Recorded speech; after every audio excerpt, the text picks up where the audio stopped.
So August is over, and that means it's time for a monthly wrap-up. And I was really good in August. Actually, I read a total of 8 books and 7 graphic novels.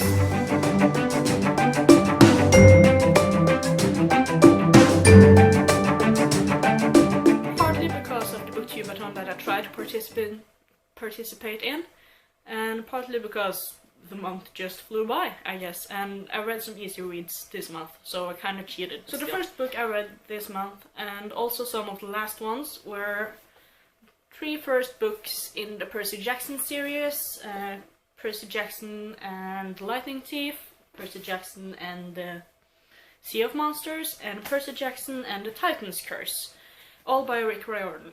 This is my first time reading this series at all, so it was kind of interesting. I didn't really like the first book that much. I know it's Rick Riordan's debut novel, and therefore I gave it some slack, but all over I just thought it was kind of flat characters, flat settings, yeah.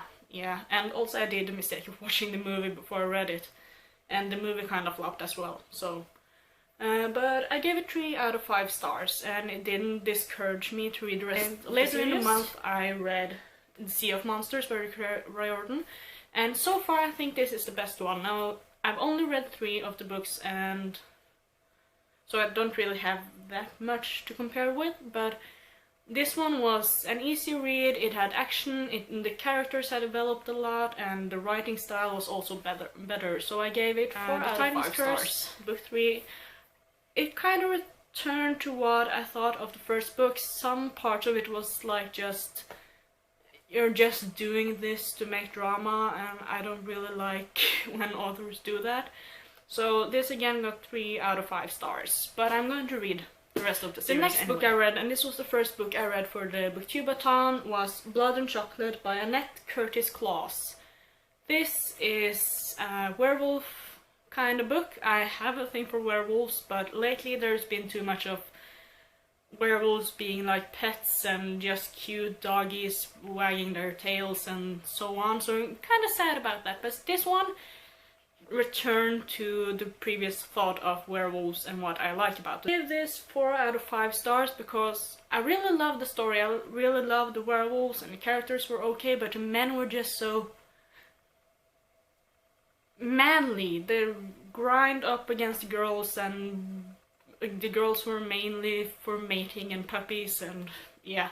But I really liked it, so 4 out of 5 stars. I really wanted to give it 5 out of 5 stars, but I'm against girls only being puppy machines. So the next book I read was Cold Spell by Jackson Pearce. Now this is the 4th book in the fairy tale retelling series by this author, and I read the 3rd and I have the 1st on my TBR list. Now you don't have to read these in chronological order, so it's kind of okay, but it's kind of still there's some aspects in this book that I recognize from the first one. This one is a retelling of The Snow Queen by... I don't remember the real author's name, but if you've seen Frozen by Disney, it's the same story. Frozen is also a retelling of the Snedronningen in Danish, I think, and also Norwegian, but the Snow Queen.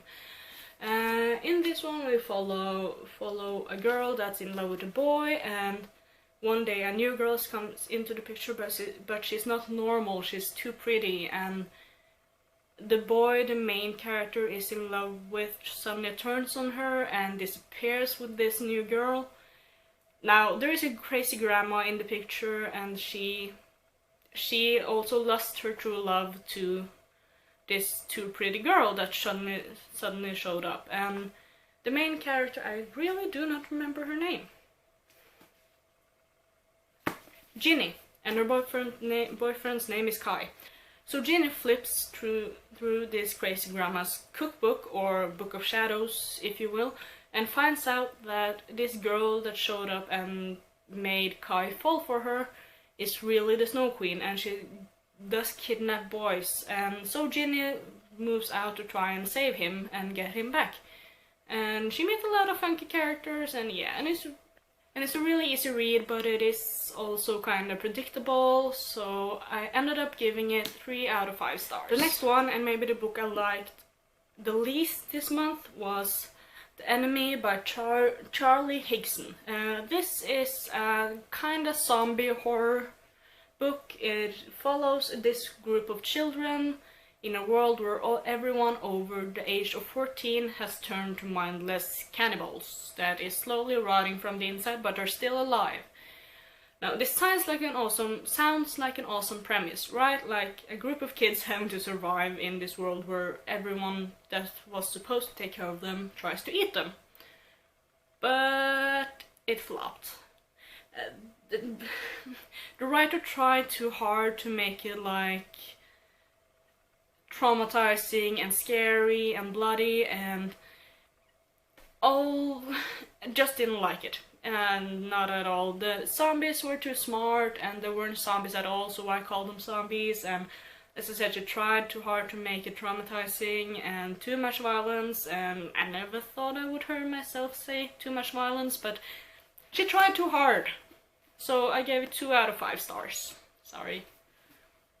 And if someone liked it, read it. This is just my personal opinion. After I read The Enemy, as I mentioned previously, the zombies, I got disappointed, and I really do like me some zombies. So I picked up Fiddlehead by Cherry Priest. This is the 5th book in the Clockwork Century novels. It is a steampunk, it's a historical fiction of the Civil War in the US. In this one we follow a female spy/agent that is put to the task of protecting former President Lincoln. And she also is dragged into all of this, and there is a story going on, a red thread in the rest of the series about this fog that kills people and wakes them up again. And this fog has spread out of the city of Seattle that has been walled in. This is where it came to be. But people are making drugs out of it, a drug called sap, the yellow plague, yellow powder, pollen, you name it really. And this powder seemed to do the same to people as the fog does. And now it's spreading all over the country, and soon it won't be the greys and blues killing each other anymore. It will be everyone killing everyone, because everyone will be dead and eating those that are still alive. So yeah, I really like these books. I can't wait for the main story to move on, and seriously waiting for the 6th book in this one, because I really want to see what's going on. And yeah, I gave it 4 out of 5 stars. I read one Norwegian book this month, and that was Merkelig vær i Tokyo by Hiromi Kawakami. This is originally a Japanese one with the title of Sensei no Kadan. And I guess that in English it would be Weird Weather in Tokyo. Now this is a contemporary novel about this 38-year-old Japanese woman named Sukiko, and she is she meets up with her former Japanese teacher in a bar. And their relationship spans out from there, and it's really cute and just weird, and everyone is weird, and yeah, really nice book, really. 4 out of 5 stars. I also read a good amount of graphic novels this month. It is partly because of the Booktubeathon, because I got in a slump. I got a migraine after reading Blood and Chocolate, and then it's good to have a graphic novel to read. So first off, I read Saga Volume 3 and 4. These have been on my shelf for quite a while, and I'm really glad I finally got it. I really like this comic series. It's not like, oh my god, I need it in my life. But I like the writing style, I like the writing, I like the story, and I'm going to follow it. It's one of the better series I've read in quite a while, really. So yeah, I like it. I gave Volume 3 5 out of 5 stars on Goodreads, and Volume 4 4 out of 5 stars on Goodreads. I also read the second Miss Marvel comic and graphic novel this month. It has blue on the cover, so it was part of the Booktubeathon challenge, really. And I didn't really like the first one all that much because it's okay, but not all that I thought it would be. This one is kind of more action-packed. You get a better look at why Kamala is the way she is. Some more family drama, some friendly drama, and nice one. So this one got a 5 out of 5 stars from me. I've also been following this one series for as long as I probably can remember, and that is Elfquest. Now, Elfquest is finally rounding off the storylines with this final quest that they're calling the final quest originally. In August I got the final quest number 10 in mail, and I read it and I gave it 5 out of 5 stars. And yeah, I really like this series. You should check it out. You can read it on elfquest.com, I guess.